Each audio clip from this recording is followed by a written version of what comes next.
Cadera exactamente es una articulación, como ustedes saben, como decir todo hombro, está conformado por la articulación en sí del acetábulo y el fémur, pero lo que se va a hablar es el fémur, ¿no? Lo que comúnmente se conoce como cadera, ¿no? Que es el fémur proximal. ¿Qué vamos a saber en este momento? Reconocer y definir una fractura de fémur proximal, hacer el diagnóstico y tener una idea del tratamiento de una fractura de fémur proximal. Esa es la idea que al final tenemos que tener presente. Esta es la imagen típica, ¿no? ¿Qué ves ahí, por ejemplo? ¿Qué llama la atención en esa imagen? Que hay una simetría entre... La simetría de miembros, ¿qué más? ¿Cuál es la simetría? ¿Cómo defines uno u otro? ¿Cuál crees que está bien y cuál crees que está mal? La derecha está más... Ya, esta pues, ¿no? Esta de acá, ¿qué tiene? ¿Cómo lo ven? Reducción en el tamaño. Rotación externa. Rotación externa, ¿qué más? La reducción en el tamaño. Acortado. Acortamiento. Acortado, ¿no? Y a veces ve incluso semiflexionado. Esa es la típica, digamos, signo, ¿no? Ustedes cuando ven, lo primero que tienen que evaluar en el examen físico es la inspección, ¿no? Desde que el paciente ingresa a la sala de emergencias o que lo entran acá, si lo ven en la cama, van a ver eso, y eso es lo más típico para una fractura de fémur proximal, ¿no? La rotación externa y el acortamiento del miembro inferior afectado, y evidentemente el dolor, ahí es cuando lo examinas, ¿no? Entonces son aquellas que se producen entonces en la epífisis y metáfisis del fémur proximal. Generalmente son de baja energía en adultos mayores, y bueno, en adultos mayores, ¿sí? Generalmente más de 70, 75 años, y de baja energía, perdón, y de alta energía en jóvenes, ¿no? Vamos a ver ambos casos, ¿no? Cómo dividimos en cabeza, cuello y región trocantérica. Esta es la imagen más conocida, ¿no? Entonces tenemos en lo blanco lo que es cabeza, en lo que es gris claro el cuello, y en lo que es gris oscuro la región trocantérica, ¿sí? Como ven, la cabeza van a tener una línea, que es la línea subcapital, que es esta de acá. Esta es la línea base cervical. O sea, acá tenemos fracturas subcapitales, bases cervicales, y las que son a través se llaman transcervicales. Como bien dice acá, la cápsula se inserta a nivel de la línea trocantérica. Entonces todas las que son de la línea trocantérica hacia adentro, ¿no? Hacia medial, son intracapsulares, ¿no? O sea, todas las de cabeza y cuello son intracapsulares, y las extracapsulares son las de región trocantérica mayor, menor, y el trocánter menor hacia abajo, 5 centímetros, se considera que es la región subtrocantérica. ¿Ya? Entonces, así se dividen las fracturas del fémur proximal. Hay una clasificación que ustedes creo que ya la tienen que ir manejando, que es la AO, que es una clasificación internacional de origen suizo, que clasifica en números y en letras, ¿no? Una clasificación alfanumérica a nivel mundial para que se pueda, pues, entender en todas partes. El fémur sabemos que es el número 3, ¿ya? El 3. ¿Ya? Y el fémur proximal es el 3-1. Como en todos huesos largos, el 1 es proximal, el 2 es diáfisis y el 3 es segmento distal. Entonces, 3-1 estamos hablando del fémur proximal. Ahora, ya si vamos a dividir entre cada el fémur proximal, vamos a ver que el 3-1A es la región trocantérica, el 3-1B es el cuello y el 3-1C es la cabeza, ¿ya? Entonces, eso como para definir en la clasificación AO. Vamos a ver primero fracturas de cabeza femoral, ¿ya? Son raras y generalmente se asocian, como ustedes ven, a luxaciones de cadera.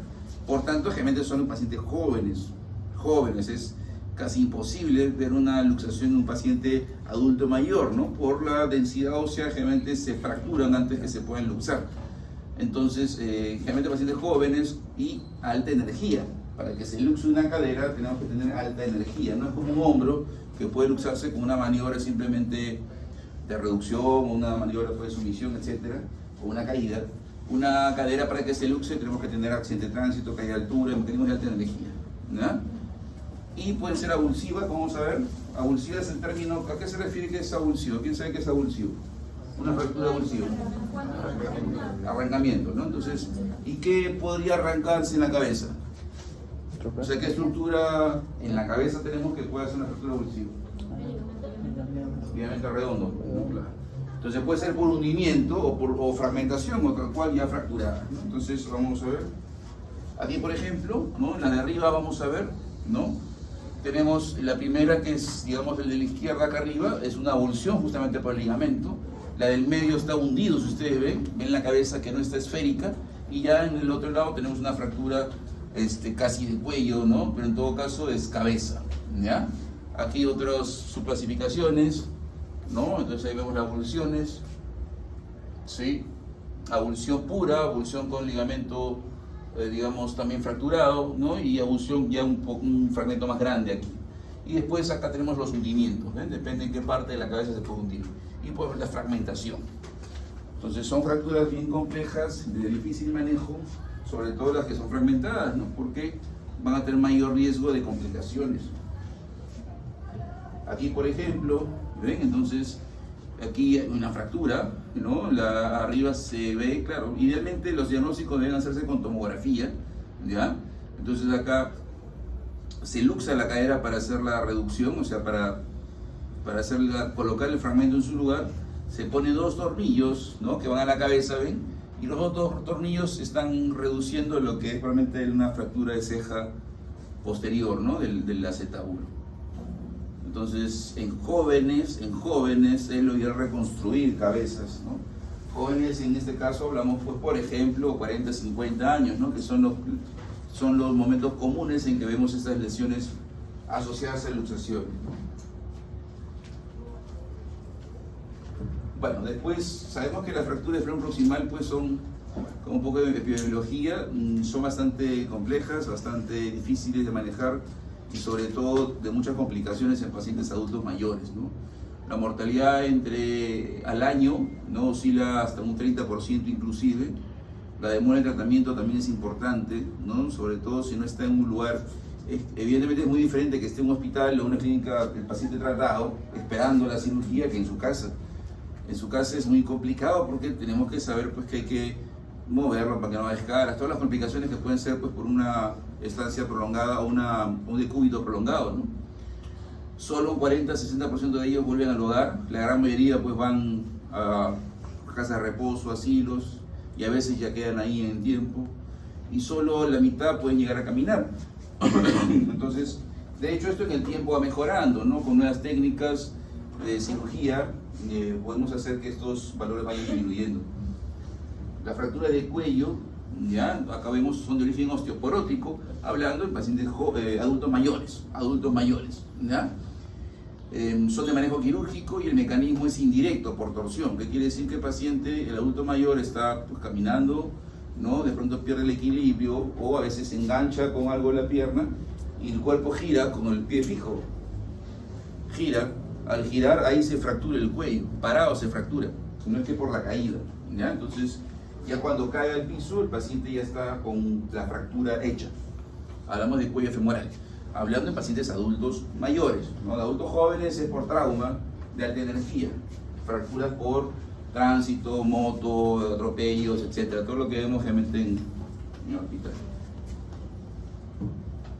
Acá dos problemas que pueden presentarse con una fractura de cuello femoral. ¿Cuáles son, por ejemplo, las complicaciones más comunes de una fractura de cuello?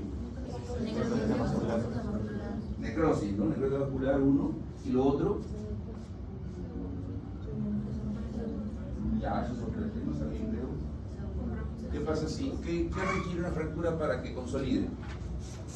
Inmovilización. Que tenga primero que esté afrontada, uno, que esté a veces comprimida y que tenga vascularidad. Si no tiene vascularidad, ¿qué puede pasar? Aparte de necrosarse, que no consolide. Eso se llama pseudoartrosis o no unión, ¿ya? Entonces también otra complicación es por un tema de falta de aporte vascular. Capaz no se necrosa, pero no consolida. Ambas cosas no nos sirven como o sea, son de mal pronóstico, son de mal resultado. La parte ligamentaria evidentemente pues tiene la lesión cuando hay luxaciones, sobre todo cuando hay cirugías, depende de la cirugía que hacemos, a veces conservamos la cápsula, a veces retiramos la cápsula, pero lo que tienen que ver importante es la parte vascular. Por eso las fracturas de cuello son muy complejas, ¿no? Y tienen el pronóstico dependiendo del grado de desplazamiento, sobre todo. Aquí la clasificación de Darden, que es un poco la clasificación que un poco más se utiliza en las fracturas de cuello femoral, habla de 4 grados, ¿ya?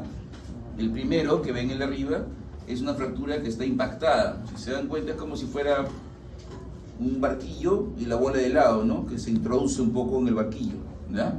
Pero la cabeza, que se ve lo rojo, se va un poco hacia afuera, hacia lateral o hacia valgo.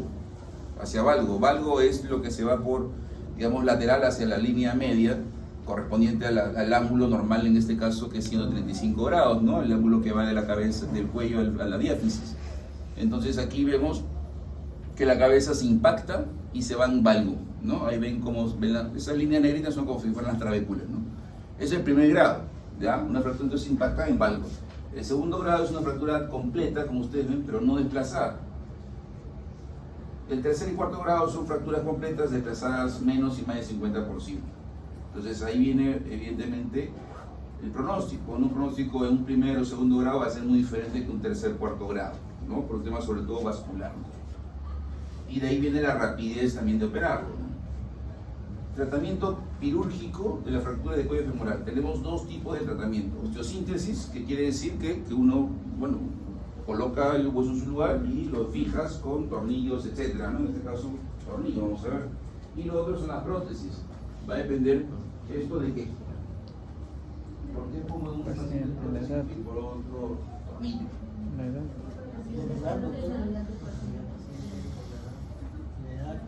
Edad, uno tiene que ver, lo otro es actividad previa también. ¿Ya? Podemos tener pacientes 20 años, pero que lamentablemente han tenido un accidente de tránsito y han tenido una secuela parapléjica. Entonces, y uno de 100 años es 100% lúcido, es activo y juega pues X, ¿no? Entonces, va a depender de varios factores, ¿ya? Lógicamente, en general se dice pues que la osteosíntesis con tornillos debe hacerse en pacientes jóvenes hasta por lo menos 60 años y ahí también los criterios, ¿no? 60, 65, 60 sería el límite. El tema es como en el tiempo pues aumenta la expectativa de vida, pues estos valores van cambiando incluso cada 4 o 5 años, pero el promedio es eso. Los tornillos, entonces lo que hacemos es tratar de conservar la cabeza, ¿no? A través de los tornillos. Y ya a partir de ahí ya sabemos que la necrosis es casi evidente, entonces hacemos una cirugía ya definitiva que es una prótesis. Vamos a ir viendo. Por ejemplo, esto es, ¿no? Los tornillos. Entonces, vamos a ver. Aquí hay una fractura, ¿no? Acá también hay una fractura, si la ven. ¿Sí? Hay una fractura ahí, ¿no? Acá también una fractura, si ven. Entonces, pasamos tornillos que son roscados, ¿no? En la punta y lisos en todo el cuerpo, ¿no? Para justamente hacer la fijación y compresión, ¿no? Eso es lo que hemos hablado, es una osteosíntesis compresiva, ¿ya? Entonces acá evidentemente primero se tiene que colocar el hueso en su lugar, se coloca en su lugar y de ahí se colocan idealmente 3 tornillos. Eso que va a permitir pues, tratar de salvar la cabeza. No es seguro, al paciente hay que decirle, puede hacer que vaya bien, como que no. A pesar que hagamos una buena cirugía, puede en el tiempo hacer la necrosis o la pseudoartrosis.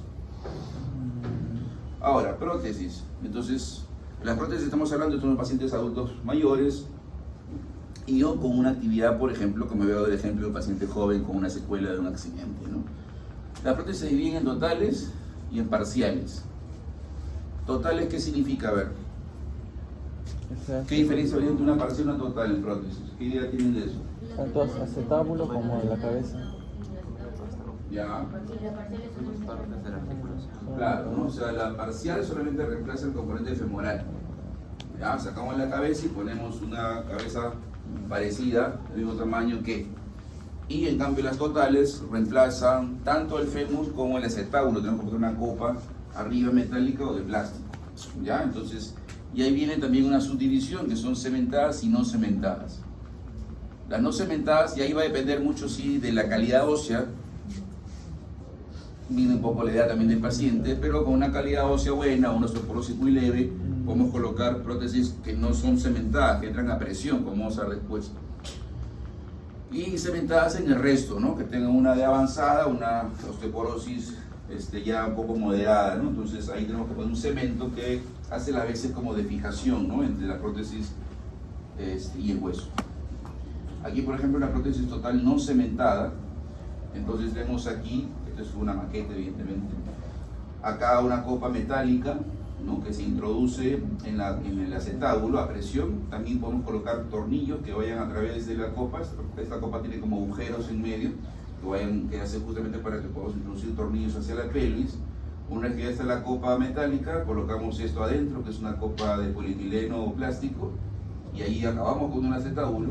Y en el fémur hacemos el raspado, ¿no?, del canal femoral, ¿no?, y colocar el vástago femoral con la cabeza, ¿no? Entonces ahí ya tenemos una prótesis total sin cemento. Aquí la foto, ¿ven? Entonces ahí está la copa metálica, como se ve.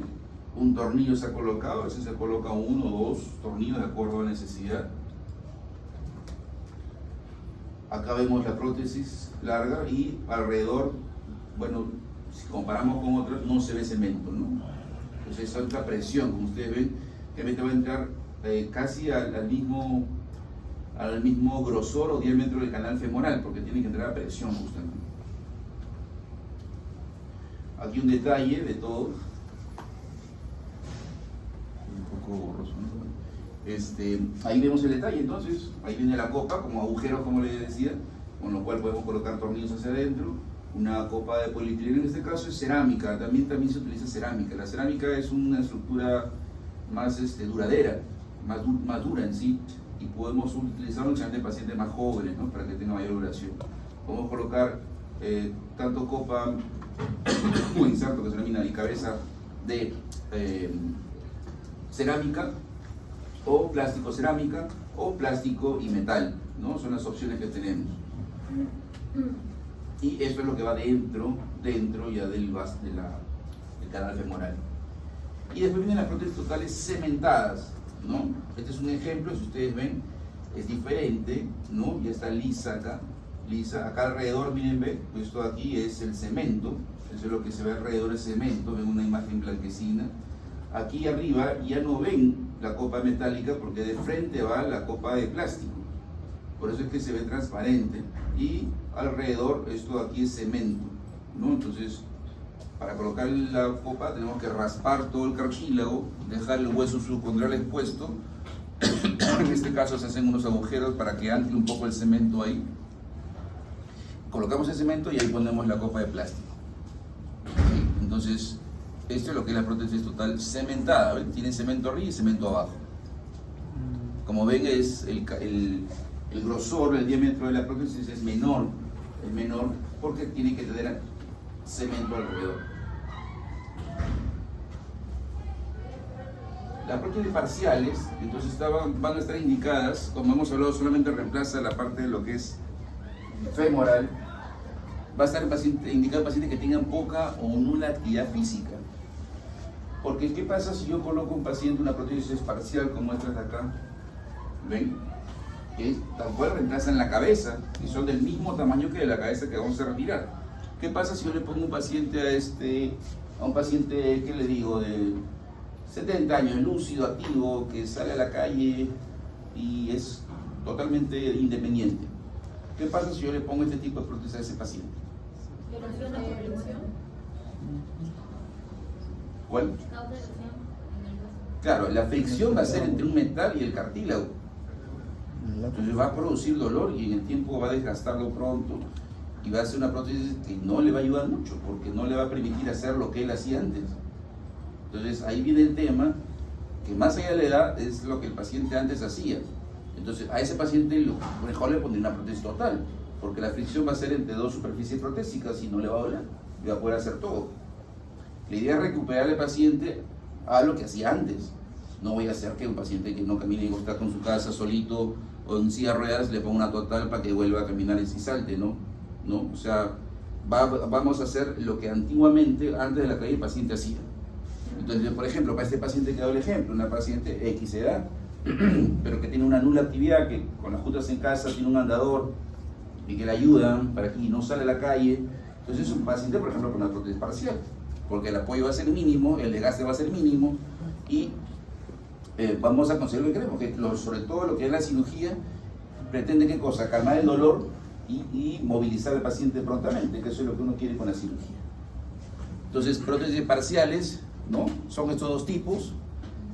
La Austin-Moore es esta que tiene huequitos ahí, se coloca, ya actualmente no se colocan estas dos mucho, la verdad, sobre todo la primera ya casi nada, y la otra, que es la de Thompson, que llevan arriba, que tiene más cuello, ¿no? Como ustedes ven, ese es con cemento, se coloca con cemento en el canal femoral y se coloca la prótesis ahí. Y es del mismo tamaño o un poquito menos que la cabeza original o nativa, ¿no? Ahí está la foto. Ahí está la foto, entonces tenemos, como ustedes ven, ahí ven un cemento alrededor, cemento por aquí, ¿no? Y de frente, como ven, ¿no? La prótesis va al acetábulo. Entonces ahí hay que tener, como digo, mucho cuidado en la indicación. Entonces ya hemos visto fracturas de cabeza, fracturas de cuello, y ahora vamos a ver fracturas trocantéricas, ¿no? Entonces estamos viendo todo lo que es fémur proximal, ¿ya? En AO, entonces 3, 1, A, ¿sí? 3 apones de fémur, 1 es proximal y A es la región trocantérica. 3, 1, A. Como dice ahí, son aquellos que se ubican en el fémur proximal entre trocánteres, mayor y menor, ¿sí? Todas las fracturas de cadera o fémur proximal son quirúrgicas, todas, o sea, sobre todo lo que hacemos cirugía de cadera, yo por ejemplo tengo cirugía de cadera, todas, porque el riesgo es mayor, el beneficio es mayor que el riesgo en un paciente. ¿Qué quiere decir?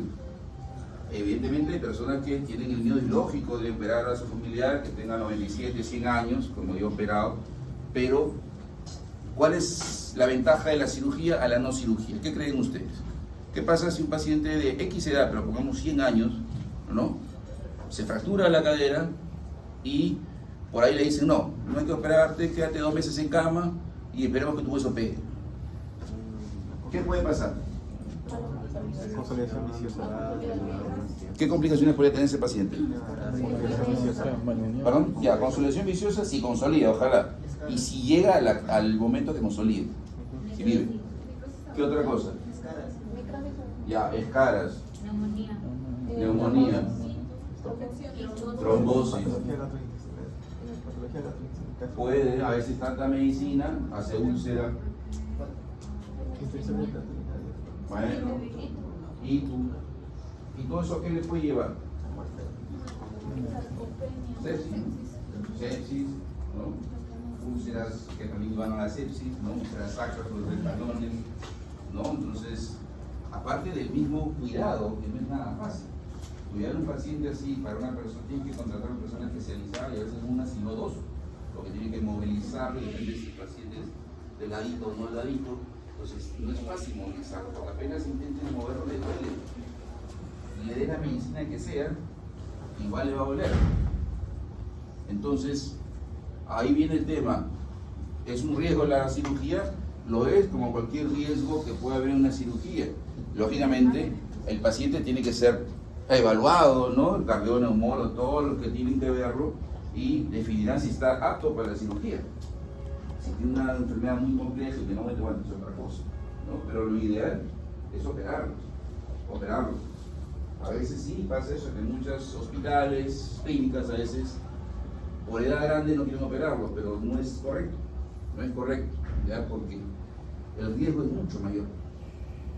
Tú lo operas, al día siguiente la paciente ya está riéndose, ya no le duele. Tiene un dolor mínimo, parte de la cirugía, pero ya no tiene esa molestia, ¿no? Que puede tener. Entonces, por eso que idealmente todas deben operarse.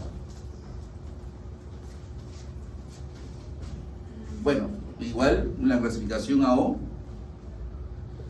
tenemos el 3-1, entonces A es trocantérica. Ahora va a depender del tipo de fractura trocantérica que pueda tener, ¿sí? Y aquí tenemos los 3 tipos, el 3-1A1, que es un trazo simple, como ustedes ven, un trazo simple que va de trocantera a trocante, pero simple.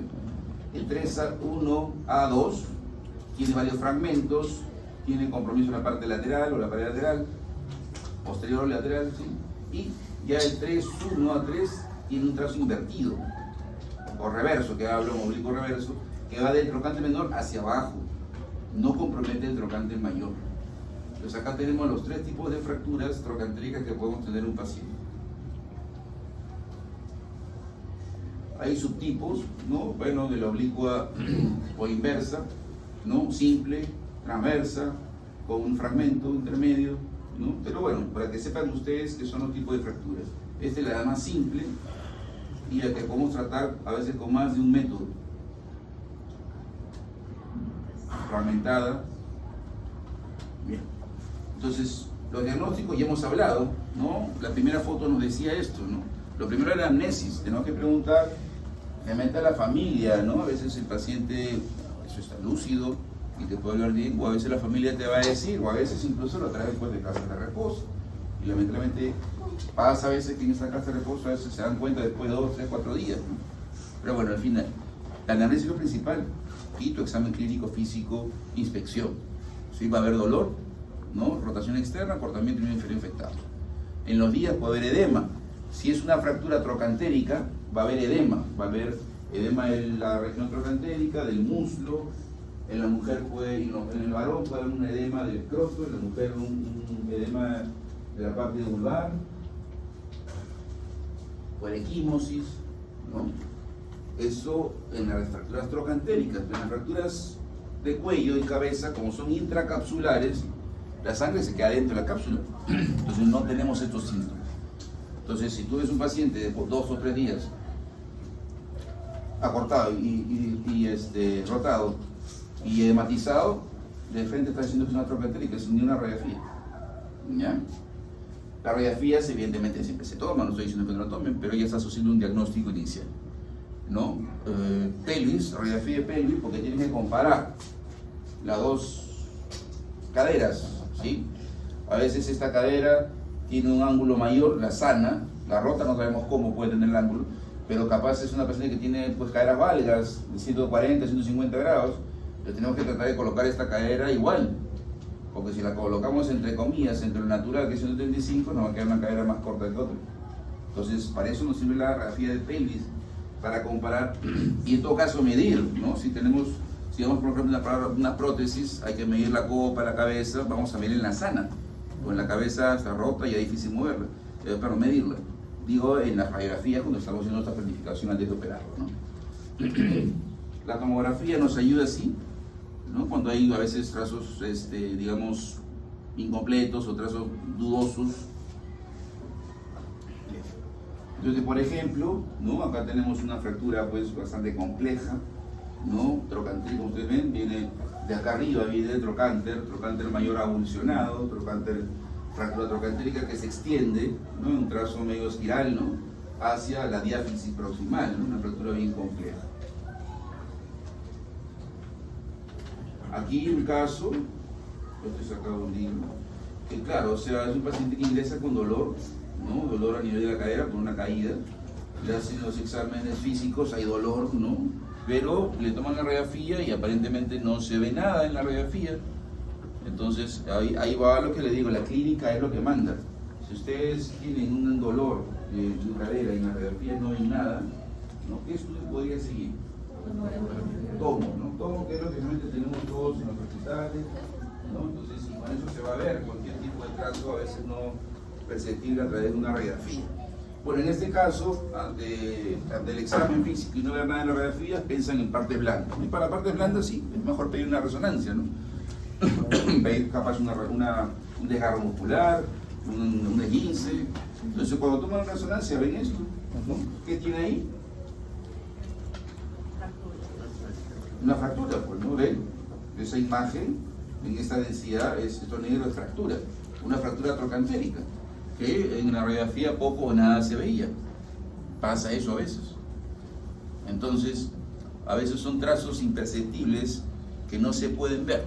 No se pueden ver. Entonces, la duda la sacamos con una tomografía.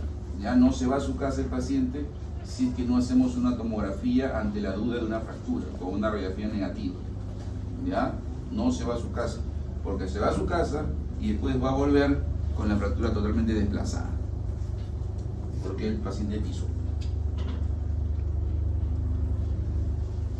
¿Cómo tratamos las fracturas, en este caso trocantéricas? Hay varios métodos. En este caso uno es el DHS, que es un sistema bastante antiguo, bueno, cualquier sistema de osteosíntesis, placas, tornillos, o clavos, etcétera, mientras que se sepa utilizar y se haga la técnica correcta, es bueno, no es que este sea mejor que otro. Este es más antiguo, este sistema por lo menos tendrá 50 años o más, ¿no? Que nos sirve para fracturas trocantéricas, sobre todo las fracturas de tipo simple, que son un trazo único, ¿no? Entonces se coloca el hueso en su lugar, se pone un tornillo grande que va aquí hasta la cabeza y después se adosa una placa tubo, que es esta de acá, que va a la diáfisis. Esto con el ángulo normal, que es 135, como le explico, dependiendo bien del otro lado que tenga la misma angulación. Y entonces ahí tenemos ya una reducción. Esto nos permite movilizar al paciente sin mayor dolor, que es lo ideal cuando uno opera al paciente. Y bueno, pisar, depende de la estabilidad de la fractura, en 15, 20 o 30 días. Es el sistema DHS, que viene del inglés Sistema Dinámico de Cadera, ¿no? Dynamic Hip System, todos. Ya, entonces eso es un sistema. Ahí ven. Acá lo vamos a utilizar una fractura tipo A2, ¿no? Porque tiene compresión trocánter menor, pero también, ¿no? También, mientras que se utilice, se puede hacer. Esto ya tenemos una fractura. ¿De qué tipo es esta fractura? Inversa. 3-1A, A1, A2 o A3.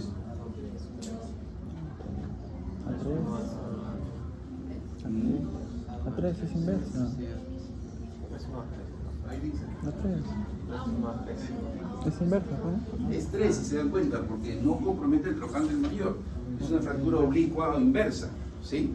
Comienza en el trocánter menor evolucionado, ¿no? ¿Por qué se evoluciona el trocánter menor? ¿Quién se inserta ahí?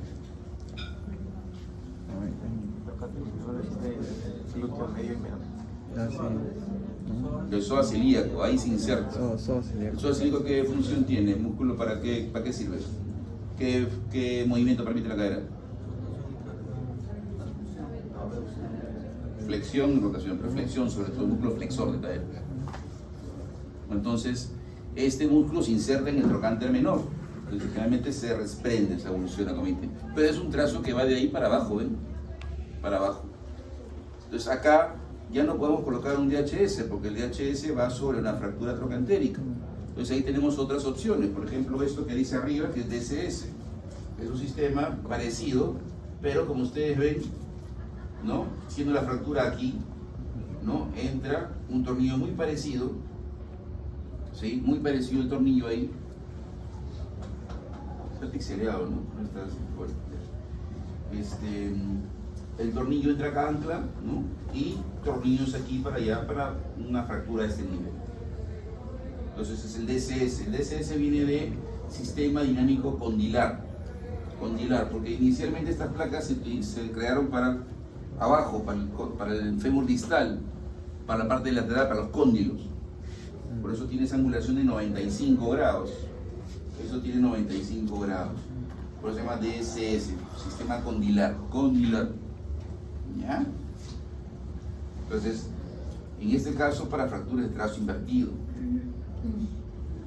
Y lo que más se utiliza actualmente, y es el gold standard, o sea, lo que debe utilizarse son fracturas de clavos cefalomedulares, que son estos de acá.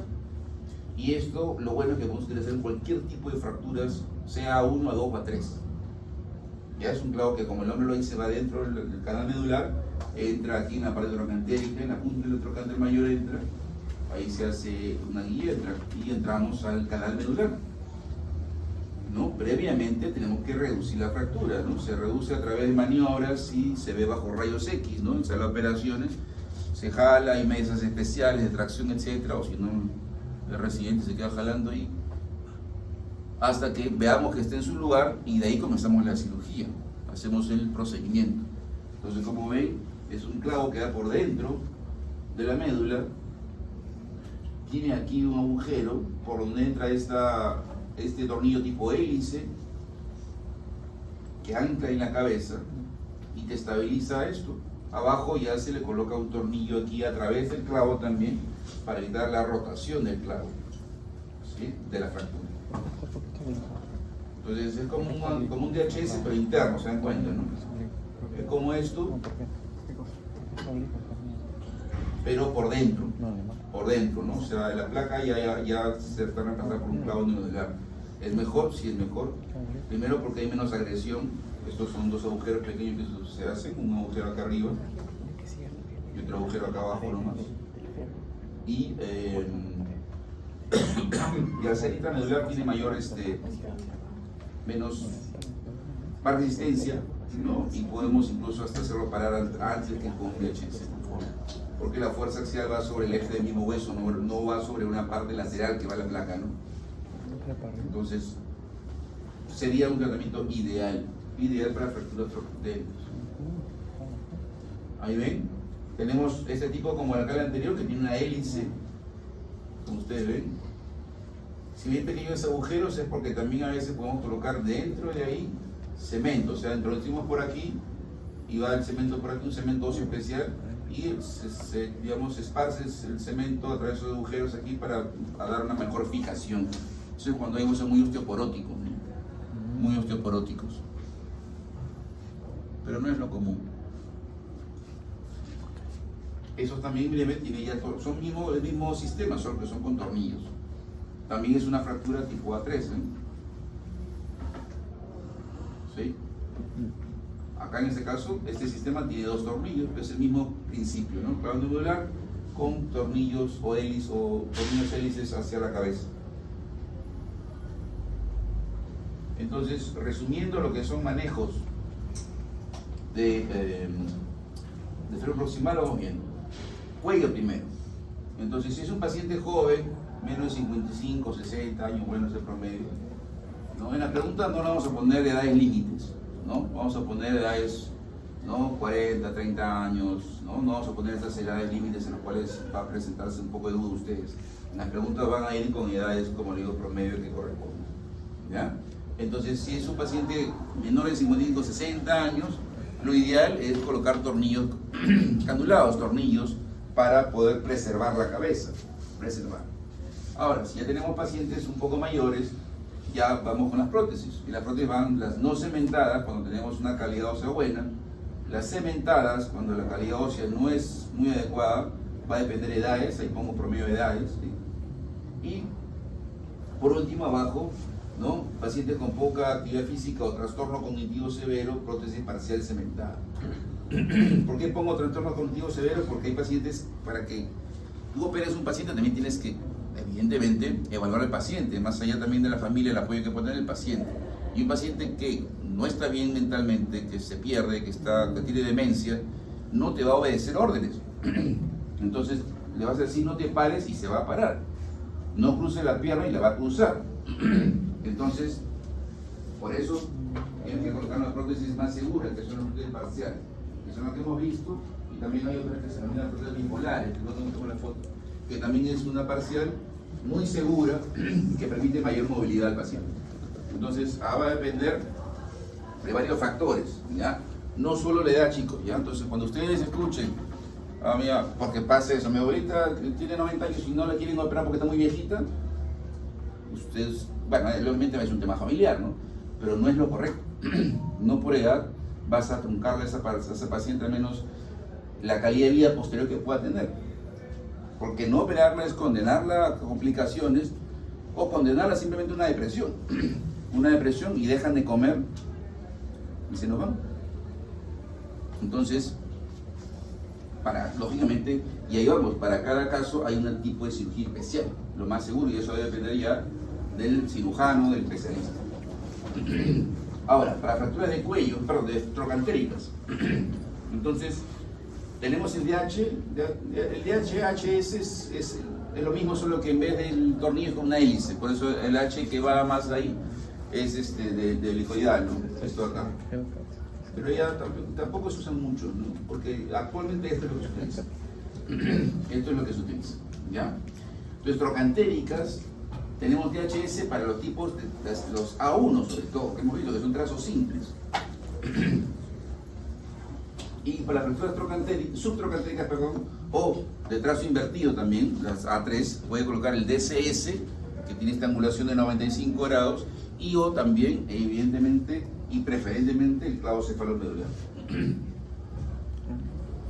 ponen antibióticos, profilaxis antitrombótica siempre, tiene que hacer el paciente. El riesgo de trombosis es alto, sobre todo por la inamovilidad. Postoperado igual, no es que, idealmente sí, o sea, realmente se trata de parar a los pacientes al día siguiente cuando son de prótesis, eso es lo ideal. Y cuando son placas, tornillos o DHS o clavos, depende de la estabilidad de la fractura, depende del tipo de fractura y también del paciente. Podemos esperar al mismo día para pararlos o después de 15 a 20 días. Pero no, porque lo importante es que es esto de abajo, ¿no?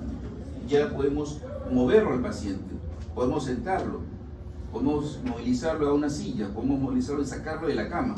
¿Qué es lo que uno quiere? ¿Qué es lo que uno quiere cuando opera a estos pacientes? La cama destroza a cualquier persona.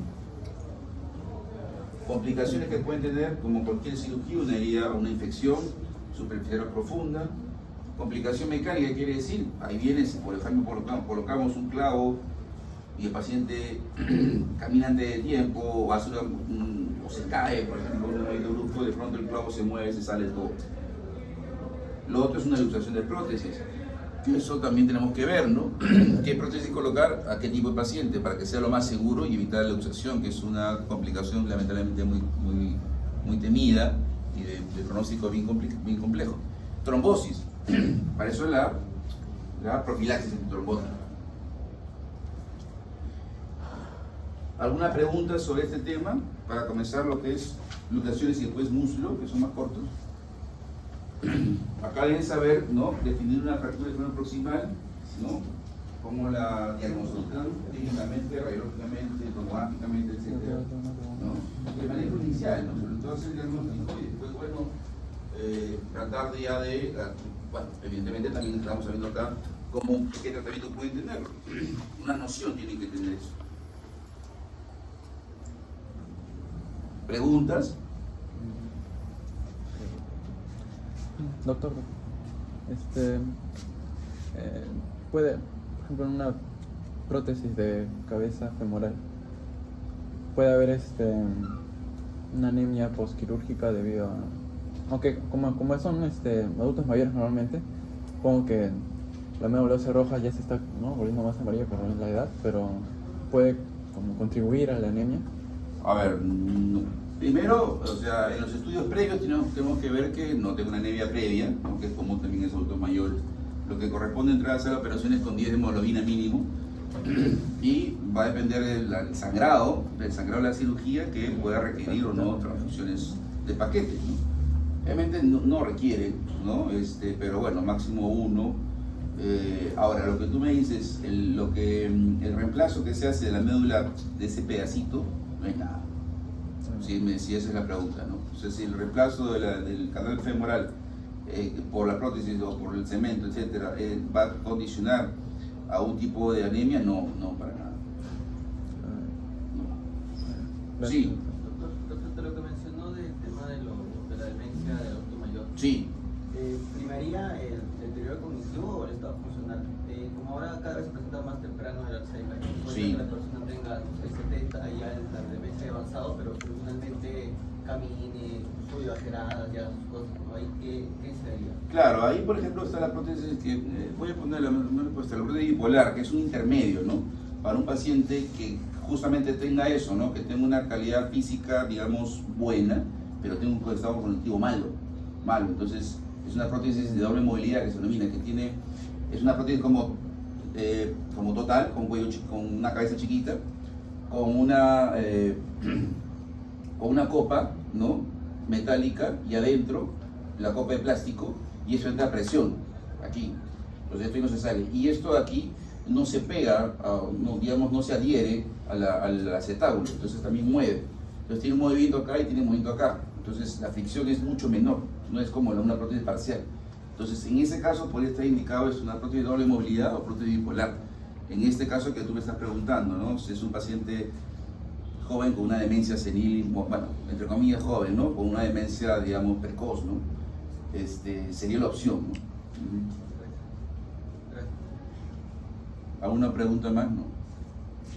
Bueno, ahora vamos a ver luxaciones traumáticas, ¿ya? Porque también existen luxaciones no traumáticas, tipo la displasia, etc. Vamos a ver lo que es trauma, ¿ya? Entonces acá también es importante la parte vascular, porque aquí también puede darse la necrosis vascular, que es una complicación de cualquier luxación. Si me luxo el hombro, cualquier hueso, al final puede ser en el tiempo una necrosis vascular. ¿Qué tiempo? Hasta 2 años. Entonces el promedio que puede ser, o que no lo haga más bien ya, es los 2 años. O sea, los 2 años el paciente, digamos, del evento no ha hecho necrosis, ya no lo va a hacer. Pero hasta entonces puede y hay que explicar al paciente. ¿Cuáles son los signos de una necrosis entonces? Signos o síntomas que el paciente puede decir. Se luxa y a los 6 meses está bien, pero cuando comienza a los 6 meses con cierta molestia. ¿Qué presenta primero? Dolor, ¿no? Porque la isquemia. Isquemia es como que un infarto. Entonces, eso es lo que produce, lo primero es el dolor. Entonces, ante un paciente que haya tenido esto, o hay una fractura, y de pronto comienza con dolor, ¿no? Dolor en la cadera, ¿no? El dolor en la cadera, ¿dónde se irradia? En la ingle, ¿está bien? ¿Qué más? Muslo hasta la rodilla, ¿no? Y también la parte del glúteo. Entonces, esos son dolores de cadera. Entonces va a haber dolor, te va a referir, me duele aquí, la ingle, etcétera, y luego todo el examen le vas a tener por rotación, etcétera, con dolor. Entonces, ahí, ¿qué vas a pedir? ¿Qué examen sería ideal para definir una necrosis?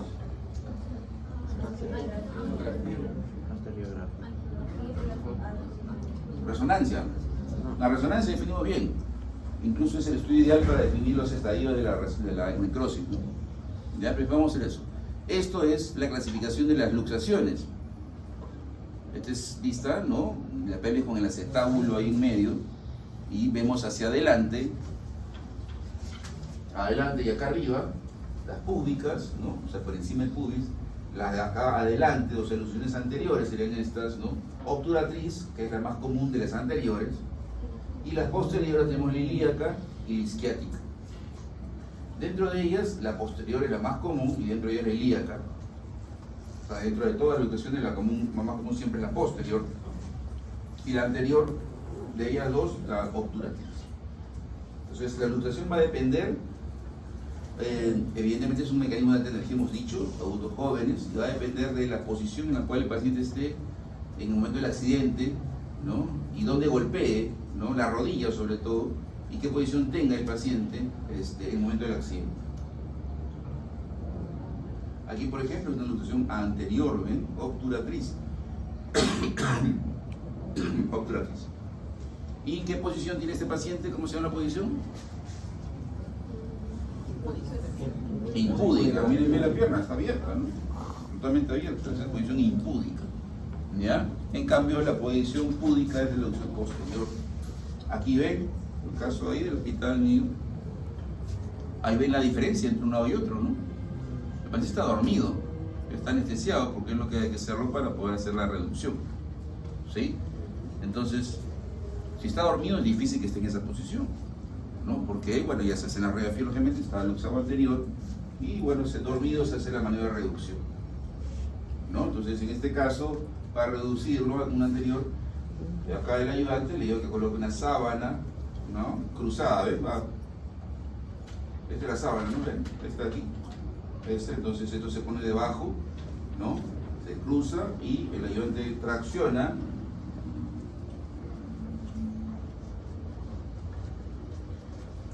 esto hacia afuera, hacia lateral, porque eso está adentro, ¿ven? Tracciona. Y el otro ayudante, el otro que hace la reducción, tracciona, ¿no? Para que esto de aquí, ¿no? Esta cabeza de aquí, ¿no? Entonces yo la jalo y el otro allá para allá, ¿ves? Yo la jalo, la tracción sobre el eje, que ahí va esta foto, y el otro lo tracciona del muslo, lo jala hacia allá. Entonces ahí es una maniobra bastante simple y se reduce con bastante facilidad. Pero el paciente dormido, ¿ven? Ahí está él hacia afuera y yo haciendo la tracción. Pero paciente dormido. Estas son las posteriores, ¿no? Las posteriores el paciente está sentado y hay un golpe a nivel de la rodilla. a nivel de la rodilla. Generalmente es común que sea pues el pasajero, el copiloto, el pasajero posterior, ¿no? Yo estoy sentado, hay una colisión anterior, golpea mi rodilla y esto se va para atrás, ¿no? Pacientes jóvenes, porque le vuelvo a repetir, un paciente de 80 años se da fractura del fémur, no se luxa, se fractura supracondilo, etcétera, pero se fractura. Entonces, el eje hace que se vaya hacia atrás, ¿eh? Hacia atrás, ¿sí?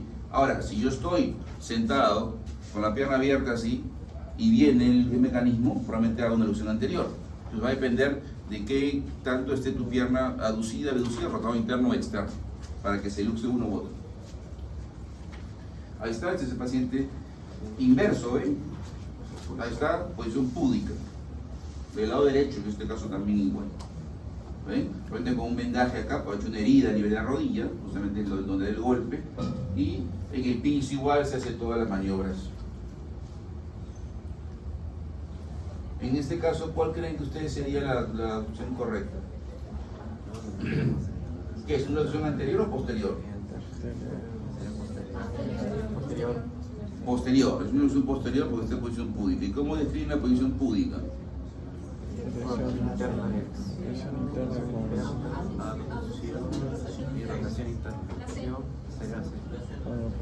¿No?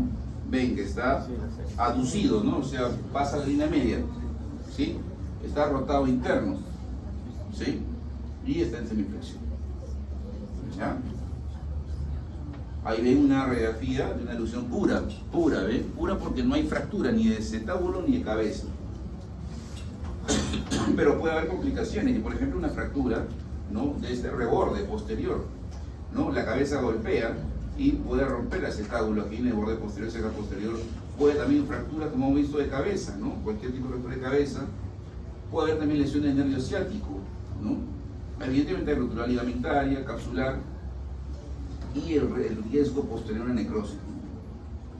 Aquí ya vemos, se me ha montado eso. Vemos aquí en esta radiografía, pueden ver que la cabeza no está simétrica, no está esférica. Y acá ven algo, ¿ven? Esa es una fractura. Aquí, bueno, es la otra, pero claro, acá hay una, esto es el reborde del acetábulo, ¿ven? ¿Cómo están montados esos? Bueno, esta es la reducción de las luxaciones posteriores, ¿sí? Posteriores. Paciente dormido también, dos personas. Aquí, donde están estas flechitas, el ayudante debe estar con sus talones a nivel de las crestas ilíacas, ¿sí? En la espina ilíaca anterior superior, ahí, ¿no? O sea, se pondría acá, ¿no? El paciente está abajo acá, yo me pongo ahí, me agacho, ¿no? Porque generalmente es en el piso esto, porque subirse a la camilla, esto es bien complicado. Entonces yo pongo mis dos manos acá, que soy el que hago la contratracción, porque para toda reducción o tracción tiene que haber una contra, porque si no, no hay la fuerza de que lo sostiene.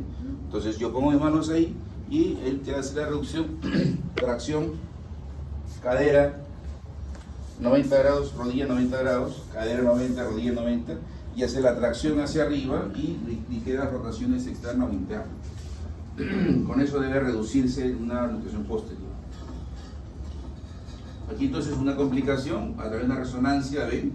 Esto ya es una evidente, es la misma paciente con una secuela, una luxación, una necrosis vascular, pero ya avanzada, pues ustedes ven, ya hay colapso, ya la cabeza no está esférica, ¿no? Y ya tiene una densidad diferente. Si tomamos una resonancia, miren, ven. Entonces, esto ya tenía un tiempo, ¿no? La idea es no dejarlo que llegue a este estadio. Ahí vemos, en la placa anterior, ahí está. Tenemos esta fractura a nivel del borde posterior del acetábulo. Está luxado, ¿eh? Está luxado, entonces colocamos acá dos tornillos, una opción. Mejor siempre es una placa, pero acá en este caso se puso dos tornillos. Tomografía, que es lo ideal siempre. Vemos mejor todas las lesiones. Tomografías. Ven ahí cómo se fractura la ceja. Acá pequeñas evoluciones del ligamento. Ven una fractura de cabeza, ¿ven? Fragmentada ya, fragmentada. Hay veces que ya es colocar, si es un paciente adulto, ya en la zona límite, 60 y un poco más años, a veces ya hacemos de frente, una prótesis total, cuando hay fractura de cuello, perdón, de cabeza. Aquí en este caso tenemos una luxación bilateral. Y se dan cuenta, no hay congruencia, miren, ¿ve? Aquí debe estar la cabeza, está superpuesta, igual que aquí, está superpuesta, y ven cómo va la pierna hacia adentro. Con luxación bilateral, con fracturas que ahí no se ven bien, pero si vamos a ver un poquito más cerca, ¿no? Igual la cabeza aquí, si ustedes ven, no es esférica, y aquí también un poco. Bueno, para eso, ¿qué estudio tomamos? Tomografía. Entonces miren la tomografía, ¿ven? Miren cómo está la cabeza partida en dos, de este lado. Esto es esto de acá, miren, partido en dos, y esto es esto de acá, miren, ¿ven? Un pedazo de la cabeza fuera. Entonces son unas luxofracturas, como hemos hablado, con fracturas de cabeza femoral, como iniciamos la charla hoy día. Partido en dos. En la noche el azul. Ahí hacemos la reducción, ya están reducidas las caderas, están en su lugar, y se hace la osteosíntesis con tornillos en este lado y acá unos clavitos, ¿no? De la fractura de cabeza. Ya, pero ya está reducido, ¿ven? Entonces, si tienes este paciente aquí y es la emergencia, entonces lo primero que debe hacer es tratar de reducir la fractura, ¿ya? Esa es la emergencia. Capaz no vas a poder operar la fractura, la operarás al día siguiente, capaz no tienes el material, ¿no? Pero la luxación es la emergencia, como cualquier emergencia que conocemos nosotros en traumatología, ¿no? Una luxación debe reducirse inmediatamente, antes de las 6 horas, ¿no? Ahí ven las mismas imágenes con tomografía, aquí los clavos, y aquí los tornillos. Ya la cabeza tiene la completa forma, ¿ven? Circular, ¿no? Esférica, igual que aquí. Lógicamente también este paciente puede hacer necrosis, todo lo que corresponde, ¿no? Por dos cosas, por la misma luxación y por la misma fractura. Pero bueno, se trata de salvar, ¿no? Cómo salvar la cabeza, ¿no? Y darle tiempo, porque una cosa es que se necrose con la cabeza, pues, digamos, partida en dos, y otra cosa es que se necrose con la cabeza menos en su lugar, ¿no? Va a tener más tiempo de esperar, en todo caso, la posible después prótesis, ¿no? ¿Me entienden? Complicaciones, necrosis vascular, que hemos visto, artrosis, va a depender justamente toda luxación, golpea, y va a haber lesión de nervio, perdón, de cartílago, en cualquier articulación, dedos, muñecas, hombros. Una luxación implica una lesión condral de cartílago. A veces en el momento no da síntomas, pero después de 5 o 10 años, ¿no? Vemos una artrosis y al paciente le preguntarás, ¿tuvo una lesión? Sí, tuvo un golpe fuerte, a veces tuvo una luxación. Entonces, importantes. Y lo otro, la osificación. A veces estas luxaciones, igual que unas cirugías también abiertas, por X motivos, a veces no conocidos, los pacientes comienzan a formar calcificaciones alrededor de la articulación, dolorosas y a veces produciendo rigidez, ¿no? Hacen anquilosis a veces de la articulación. Ya. Preguntas entonces sobre luxaciones de cadera. Aquí lo que tienen que saber es, pues, definir, ¿no? Una luxación anterior, saber que definirla o diferenciar de la posterior clínicamente, ¿no? Y saber los estudios que pedir, ¿no? Y tratar de reducirla, porque no es gran cosa, sobre todo el paciente está dormido, a menos que sea sedación, ¿no? Entonces, la idea es que ustedes tengan conocimientos, ¿no? De lo que es las reducciones, de las luxaciones en general. En sus hospitales tratan de hacer prácticas, ¿no? De poder reducir un hombro, un codo, una cadera incluso, un tobillo, etcétera, porque es la emergencia que ustedes van a tener que solucionar si es que están en un lugar muy lejano, ¿no? ¿Sí? Cualquier emergencia al final tienen que saberla manejar, ¿ya? ¿Preguntas entonces sobre este tema? Generalmente son pacientes jóvenes, pues, ¿no? Esto mucho, bueno, con la pandemia pues se puso muy de moda, por decir, todo lo que es delivery, ¿no? Entonces las motos han proliferado por todo Lima, por todas partes, ¿no? Pero por Lima, y son la principal fuente nosotros, digamos, por decir, de trabajo nuestro, ¿no? O sea, llegan a cada rato pacientes accidentados de moto, ya de carro es muy poco, de carro es muy poco, de moto llegan con todo ese tipo de lesiones, ¿no? Y bueno, el otro es un tema ya que no viene al caso, pero son balas también, ¿no? ¿Hasta cuánto tiempo tenemos para reducir? O sea, son 6 horas. Pero Bueno, por eso, lo antes posible. ¿Y si el paciente viene después de 24 horas? No, también, o sea, no hay un tiempo límite, digamos, ¿no? Lógicamente, pasando más tiempo es más difícil porque hay más contractura muscular, de todas maneras tienes que dormirlo, ¿no? Al final, si te llega después de un día o dos, tienes que hacerlo igual, o sea, entras a la sala, ¿no? Y tratar de hacer. Ahora, si te llega después de 10 días, por ejemplo, ya es bien difícil, ¿no? Entonces ya probablemente ya tengas que a veces que abrirlo, o sea, dormirlo y abrirlo, ¿no? Y liberar partes blandas y meterlo, ¿no? Entonces ya no es tan fácil. Pero claro, no es lo común, ¿no? Lo común es que, bueno, sea inmediato, ¿no? Felizmente también hay hospitales en varias partes de Lima y provincias que solucionan ese tema. La fractura se puede ver después, ¿no? Se rompió, se luxó, se redujo, bien, pero la cabeza está rota, bueno, ya. Tendrá 2 o 3 días para hacerlo, a mí no más pronto, pero la emergencia es la luxación. Ya, entonces vamos a ver ese tema que es más corto.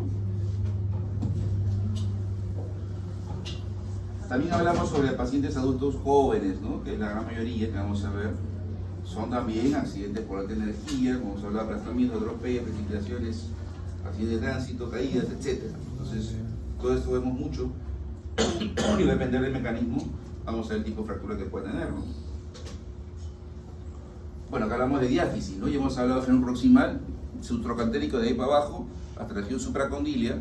Esa es la diáfisis, es lo que un poco habla de lo que es el muslo con respecto a la parte ósea.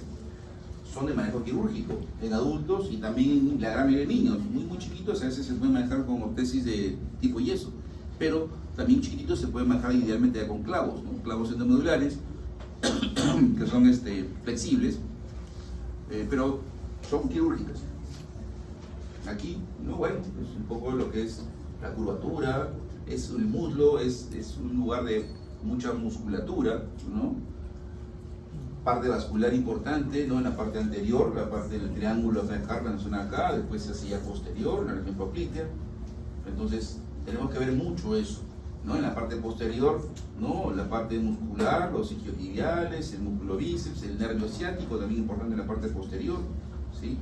Y en la parte anterior, sobre todo el cuádriceps, tenemos que es músculo importante. Músculos flexores, extensores, ¿no? Los cuádriceps es ¿qué? ¿Qué función tiene el músculo cuádriceps?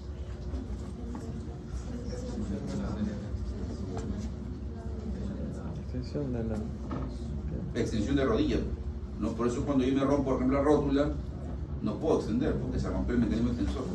O me puedo romper el tendón cuadricipital o el patelar. Tiene que estar intento. Y los isquiotibiales son flexores, ¿no? Flexores. Dicen con flexores y siempre tiene que haber un músculo, el agonista y el antagonista, ¿no? O sea, siempre tiene que estar en equilibrio, ¿ya? El que hace el músculo, el movimiento principal y que hace el secundario. Entonces, hay muchos músculos acá y acá ven mucho desgarro, sobre todo, que también es común. Vamos a ver. Entonces, aquí vemos ya las fracturas se dividen. 3 estamos en fémur, 2 en diáfisis, ya. Todos los huesos largos, digamos que la representación es igual, ¿sí? Solamente varía el primer número, ¿sí? Acá tenemos el número 3 que es fémur, el 2 que es diáfisis y hablamos de una fractura simple, trazo simple, por ejemplo, ¿no? El 3-1A1 es una fractura de trazo espiral o espiroideo, ¿no? Generalmente por mecanismo indirecto, ¿sí? Eso sí lo saben, ¿qué es un mecanismo indirecto? Sí. Ya, por ejemplo, entonces, ¿por qué es indirecto este trazo? Por torsión. No se aplica directamente. Ya, la fuerza no se ejerce sobre el lugar, ¿no? Entonces acá es una torsión. Yo me tuerzo así, pero me fracturo a nivel de la diáfisis, pero digamos, la fuerza ha sido desde abajo hacia arriba, ¿no? Por decir. En cambio las otras sí son directas, ¿no? La oblicua corta y oblicua larga, ¿no? Son de mecanismo directo, golpe directo. La 3-2A2 es la oblicua larga, más de 30 grados, y la oblicua corta o transversa también denominada 3-2A3. Después tenemos las que tienen un fragmento intermedio, o el mariposio, tercer fragmento, simple o con minuto, y después ya las complejas, ¿no?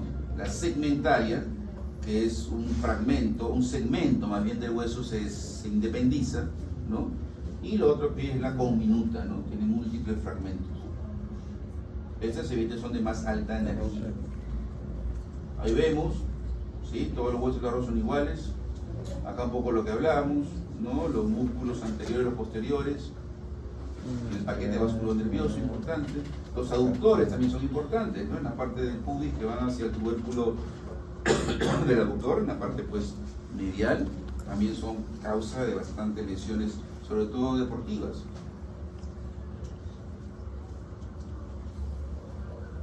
Semiología, entonces tenemos que ver edema, sí, el edema importante, hablamos de fracturas sobre todo, ¿no? Dolor, deformidad, rotación interna o externa.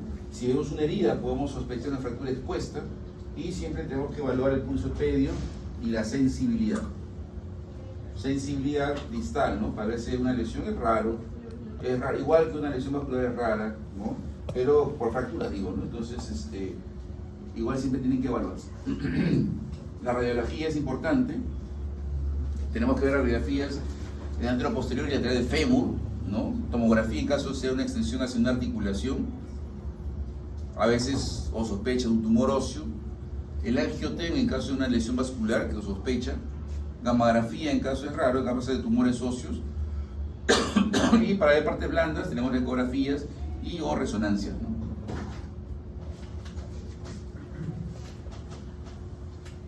Heridas entonces, ¿no? Heridas por armas blancas, ¿no? Muy común, más común ahorita por PAF, ¿no?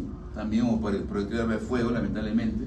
Sierras, ¿no? Esto es generalmente de pacientes que trabajan en pampiterías, trabajan con tornos, con elementos que de obrero en general, puede dar lesiones así. Heridas contusas, golpes, ¿no? Muchos pacientes vienen a jugar su pelota y vienen con un golpe inmenso en el muslo, ¿no? Contusos penetrantes, ahí puede ser pues empalamientos, ¿no? Cornadas, mordeduras, etc. Entonces heridas tenemos que evaluar dónde están ubicadas. Es muy diferente una lesión pues en la parte pues del triángulo de carpa que en la zona lateral, ¿no? Entonces va a depender y ahí vas a sospechar si en estas heridas sí lesiones vasculares. En las fracturas no, pero sí en estas heridas por corte, por cuchillo, etcétera, puede lesionar las partes vasculares. El tratamiento inicial, ¿cuál es? La compresión. La compresión, que ustedes ven, cuando ven una herida y no pueden, digamos, contenerla a través de pinzas o de etcétera, ¿no? Comprimir más que un torniquete. El torniquete no nos sirve, ¿ya? El torniquete solamente sirve cuando hay una amputación del miembro, perdón. ¿Ya? Lo que hace el torniquete es aumentar el retorno venoso y saca más. Entonces lo que tienen que hacer es presión. Ponen el talón de la mano ahí, con todo su peso de cuerpo, y se quedan ahí, y se quedan 2, 3, 5 horas, hasta que el paciente, ellos lleguen vascular y lo puedan solucionar. Con eso le salvan la vida al paciente. Con eso, ¿ya? Entonces, lo importante es eso, ¿ya? Si no pueden, estamos hablando de un vaso grande, ¿no? Si es un vaso pequeño, simplemente compresión, le va el miembro y se acabó. Pero un vaso grande es compresión. Fracturas, ¿no? Método de inmovilización o de tratamiento, por ejemplo en este caso, un clavo endomedular, ¿no? Que es el tratamiento también ideal para fracturas diaficiarias. Aquí vemos dos tipos de clavo, ¿no? Si vemos en el clavo de la izquierda, está pixeleado, pero bueno, tenemos, esto es para diáfisis, ¿no? Porque tenemos tornillos de bloqueos. Estos tornillos son para que no gire arriba y abajo. Pero si vemos aquí, ahí hay tornillos ahí arriba. Entonces esto puede ser por una fractura, por ejemplo, subtrocantérica, ¿no? Porque ya fija ahí arriba, está fijando al nivel de la cabeza femoral. Entonces acá tenemos lo que es ideal para fracturas, digamos, diaficiarias de huesos largos, sobre todo de fémur y tibia. Aquí otros sistemas, por ejemplo, en este caso es una placa con tornillos, ¿ven? Una placa lateral. Acá también es una placa larga, ¿no? Larga, ¿sí? Y esto es un sistema de fijación externa. La fijación externa, como creo que ustedes ya han podido ver en sus hospitales, es un sistema que se utiliza para varios funciones, varios fines. Se colocan clavos roscados que entran en la cortical, ¿no? Ahí está en la rosca cortical, y por fuera, ¿no? Claro, no se ve acá, por fuera se unen un sistema de barras. En este caso son barras con un sistema especial de transporte. ¿Por qué? En este caso es un paciente, por ejemplo, que tuvo una fractura aquí a nivel distal, ¿sí? Pero con una pérdida de hueso. Pérdida de hueso. Entonces, ¿qué pasa? Si yo simplemente ese hueso lo uno, lo empato hueso con hueso, me va a quedar corto por lo menos 4 o 5, lo que esté acortado, ¿no? Lo que perdió en ese momento, sea por conminución, a veces en el mismo accidente pierde el pedazo. Entonces va a quedar totalmente disparejo, con dismetría. Entonces, ¿qué se hace este sistema? Colocamos clavos arriba, clavos en medio y clavos abajo. Entonces, aquí este hueso ya se ha cortado. O sea, acá hacemos una osteotomía de aquí y este segmento se va transportando hacia abajo. Y este callo se va alargando. ¿Sí? Se va alargando. Con movimientos milimétricos diarios. No es esto que en un día, ¿no? Entonces, de meses demora. Entonces, el callo, ¿no? se fractura el hueso, se osteotomía y se va estirando poquito a poquito. Se llama callotaxis, lo que se ve ahí cuando está la flecha. Y ya se va formando incluso hasta un callo ahí, hasta que llegue abajo, ¿no? Hasta que llegue abajo. Y una vez que llegue abajo, ya se comprime la fractura aquí, ¿no? Se alinea y se comprime, y esto se deja que corticalice, que se vuelva más denso el hueso. Eso se llama transporte óseo. Transporte. No estamos alargando ahí, estamos transportando nada más para que sea igual que el otro lado. Pero igual se podría alargar, ¿no? Cortamos con un hueso sano, se corta acá, por los lados, y se alarga el hueso aquí en esa zona, o también en la zona de la tibia metafisiaria proximal. Aquí, una fractura, ¿de qué tipo? ¿Cómo clasificaría en esta fractura? Ya, 3, 2.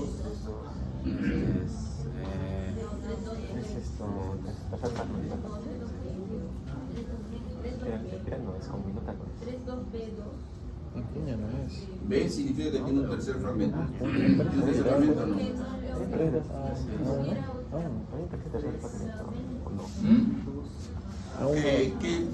¿Cuál es el trazo que tiene? Trazo espiral. Claro, es un solo que es bien largo. Entonces es un A1. Es un A1, es una espiral, ¿ya? Por torsión. Entonces se pone la placa con tornillos, se ponen tornillos, esto se llama un tornillo interfragmentario, ¿ven? O el que esté acá son tornillos que van a veces por fuera de la placa y van a atravesar la fractura, ¿no? Para, digamos, fijarla y comprimirla. Y después se pone la placa ya de sostén o neutralización. Entonces acá tenemos una fractura por espiral, por mecanismo de torsión. Acá, una fractura expuesta, miren, ve el fémur acá afuera. Así hay casos que llevan complejos, ¿no? Con el hueso fuera. Si este paciente ustedes lo ven en la calle, ¿qué hacen? ¿Salen corriendo? No. ¿Ya algo médico? Tampoco. ¿Qué hacen? ¿Ustedes cómo solucionarían eso? Inmovilizar. Claro. Pongo el asunto en la orilla. ¿Cómo es el torniquete no ayuda? Le han puesto el torniquete ahí, pero no ayuda. Hacer presión de herida. ¿Reducirían, jalarían para que el hueso se alinee? No.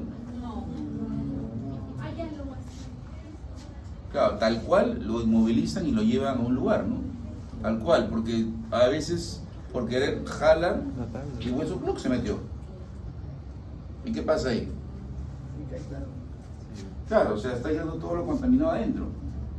Y puedes también, no, bueno, ya vas a llegar y vas a decir, bueno, el hueso está afuera, lo jalé. Pero a veces no te dicen eso y tú vas a pensar que el hueso no estuvo expuesto. Igual con una abertura sí está expuesto, no tienes que entrar a hacer una limpieza. Pero no, o sea, ahí lo que tienes que hacer es tal cual como está, empaquetarlo, gas, etcétera, vendas, y llevarlo a un lugar especializado. Entonces ya se entra ahí, ya se hace la limpieza quirúrgica, ¿no? Y la fijación, en todo caso, ahí se pone el fijador externo. Complicaciones de la fractura es un síndrome compartimental, ¿no? Esta fractura de acá tranquilamente puede ser compartimental, porque es una fractura bien larga. Contra más largas las fracturas, ¿no? O sea, más superficie de, digamos, de fractura, más sangrado. Entonces, más posibilidades de una fractura, de un compartimental. Aquí, por ejemplo, miren un paciente que hace un compartimental, se hace la fasciotomía, ¿ven? Fasciotomía en este lateral, este es el vaso lateral. Se hace la apertura, se hace el corte de la fascia o la banda tibial, la fascia lata, y así sale, se hematiza, y después de unos días ya esto se va cerrando, ¿no? Y si no cierra, se pone un injerto de piel ahí.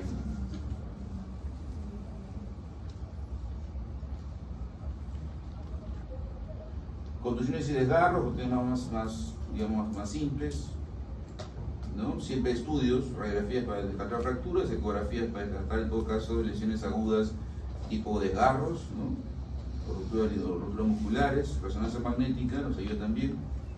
Esto, por ejemplo, ¿no? Si tú eres un paciente, de pronto está jugando pelota, muchos, ¿no? La gran mayoría de lesiones son por dos cosas. Uno, por sobreentrenamiento, ¿no? Y lo otro por falta de entrenamiento. O sea, nunca juegan y el fin de semana su traguito juegan, entonces llegan todos chacados el lunes, martes, todo me jaló acá y después unos días va a ver que por gravedad baja y se ve el equimosis en la zona poplite. Entonces, eso es el tema, ¿no? O juegas o no juegas, y si juegas, entrénate durante la semana, porque el fin de semana es lo peor que puedes hacer. Y lo otro, bueno, ya lo que viene por el sobreentrenamiento, en deportistas que están sobreentrenados, preparándose para una competencia, como ustedes ven, a veces en los partidos de fútbol, etcétera, para se rompe la Aquiles, se rompe el otro, porque ya tiene una lesión previa. Pero siempre cuidarse, prepararse bien. Entonces eso es un desgarro de los isquiotibiales, ¿no? Por esta zona hace el equimosis. Esto, por ejemplo, es una resonancia. Ven, mírenme. Esta es la zona del aductor, esta es la inserción del aductor, viene y de pronto no hay aductor. Sangre. Es una rotura del aductor mayor, ¿ven? Sangre pura. Esto que puede complicación te puede dar un compartimental, lógico. Imagínense el gran edema, el sangrado que se produce ahí. Es una rotura muscular o un desgarro ya de tercer grado. El primer grado es una ruptura fibrilar menos 1 centímetro, el segundo es más de 1 centímetro, y ya cuando hay ruptura muscular es un tercer grado. ¿Sí? Entonces, esto que va a producir dolor, evidentemente, gran edema, ¿no? Posibilidad de riesgo compartimental.